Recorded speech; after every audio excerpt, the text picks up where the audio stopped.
Hey guys, today we're going to talk about artifact, and this is just basically, what is artifact? Well, it's just an external interference that occurs during the time we're getting an EKG.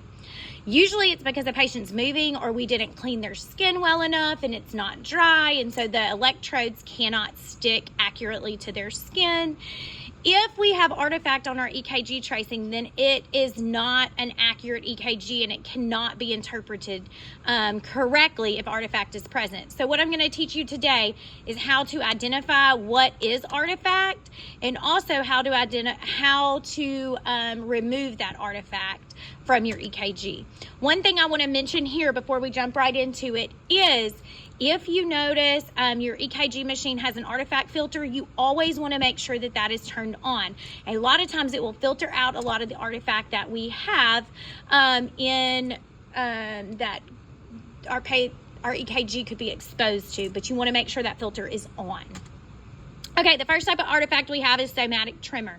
This is just irregular spikes throughout the tracing. They're uneven and it's irregular. So as you can see, we have normal EKG tracing, and then the patient had some muscle movement. That's all somatic tremor is. It is related to muscle movement, and it's irregular, uneven spikes throughout the tracing. That is somatic tremor.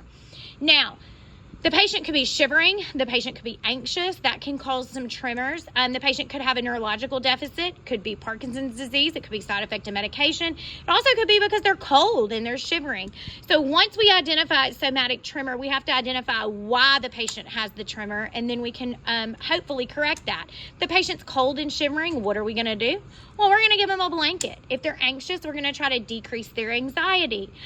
Be careful not to say you're okay or you're not having a heart attack, because you don't know that for sure. So we just are going to reassure the patient that they're at the right place, that we're here with them, but be careful not to diagnose or tell them that they're going to be okay. Also, sometimes we have uncontrolled muscle movement. The patient can't control it. There's nothing we can do to stop it. So we are going to have them lay their hands palms down under their bottom, and we're going to have them lay on top of it. So hopefully we can reduce some of the somatic interference that we are seeing on the EKG. So this is somatic tremor. Just to review, this is irregular, uneven spikes throughout the tracing. It's caused by muscle movement. Can't even be seizure activity that's causing it. And we're going to treat the cause. And if we cannot stop the tremor, we're going to get them to lay on their hands to hopefully reduce some of the artifact that we see. The second type of artifact that we have is AC interference, or 60 cycle interference. They mean the same exact thing. Now, y'all, this one to me has always looked like a fuzzy caterpillar through the tracing. Do you see it? That's how it looks, and it's regular. It's usually regular short spikes throughout the entire tracing. Now, this is going to be some kind of external electricity is causing this artifact. So remember when I said when we were prepping our patient, we tell them to turn off the electronic devices, and I told you you'll be able to know. Well, here it could be that all electronic devices are not off, or like if you wear a watch, like a electronic watch, it may be that it's your watch that it's being picked up. So you want to look at those things also. So how do we get no AC interference? Well, you're going to use a 3-prong plug. So we have to plug it in. There's 3 prongs because we need that grounding prong. It has to have that. You're going to avoid crossing those lead wires. Like I mentioned earlier in the lesson with the EKG machine, if you cross the lead wires, you may have that interference that you see. And then, y'all, move the bed away from the wall, because what's in the wall? Well, we have all these wires. There's computers coming out of the hospital wall. There's electricity in the wall, so sometimes you have to move the bed away. And then definitely turn off all unnecessary electronic devices. Okay, so that's how we prevent AC interference. Now, let's real quick look. This is somatic interference, which is irregular, uneven spikes. That's due to muscle movement. So the patient may not be having any tremors or muscle movement, and then all of a sudden they do, and then they don't. Okay, so that's a very irregular. AC interference is caused by external electricity, and look, it is short, regular spikes throughout the entire tracing, okay? Until we get rid of whatever is causing that AC interference. Okay, wandering baseline. If you look at this, the baseline is like, woo, okay, it's supposed to be straight. So if we have a baseline, and this one's kind of slight, but you see it, ooh, it's wandering. We cannot correctly interpret that EKG, okay? So this is poor electrode connection or improper placement of electrodes, okay? So if we do not place them in the proper space, that's why it's so important to know your anatomical landmarks in the intercostal space. The electrodes may not be connected correctly, and this can for sure happen there. Now, movement of cables or leads during the procedure. So if they're loose, like if we don't dry the skin very well, if we leave lotions on the skin or oils on the skin, those electrodes aren't going to stick properly, and it can cause this.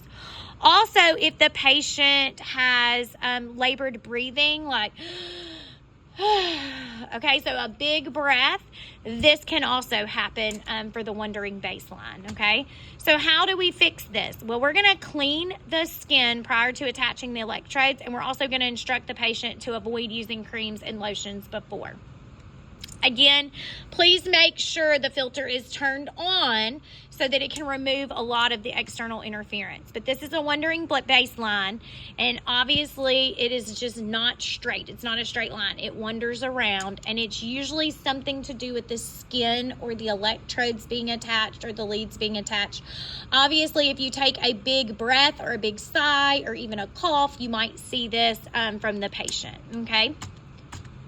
Okay, interrupted baseline. Another reason how you fix this, I'm sorry, let me go back to wandering baseline. If you see this, you may have to take all the electrodes off and re-clean the skin and dry the skin and place new electrodes on. Sometimes that's just easiest. Okay, interrupted baseline. Y'all, this is the easiest one. It literally interrupts, okay? Like there, you can tell it is, the waveform started and it stops, and it usually picks up again. That is an interrupted baseline. It's a break in the tracing. Y'all, it's usually a broken lead wire or it's disconnected. Remember I told you V6 is that one that's tricky because it's on the mid-axillary line. It's a lot of times on the side of the patient. If they move, if they cough, if they sneeze, sometimes that lead wire can pop off of the electrode, and so the lead wire is not even connected, and you'll see an interrupted baseline, or the patient movement and we totally dislodge an electrode off the skin. So those are your 4 types of artifact, and remember you need to turn your artifact filter on, and we try to give an EKG reading without any artifact on it.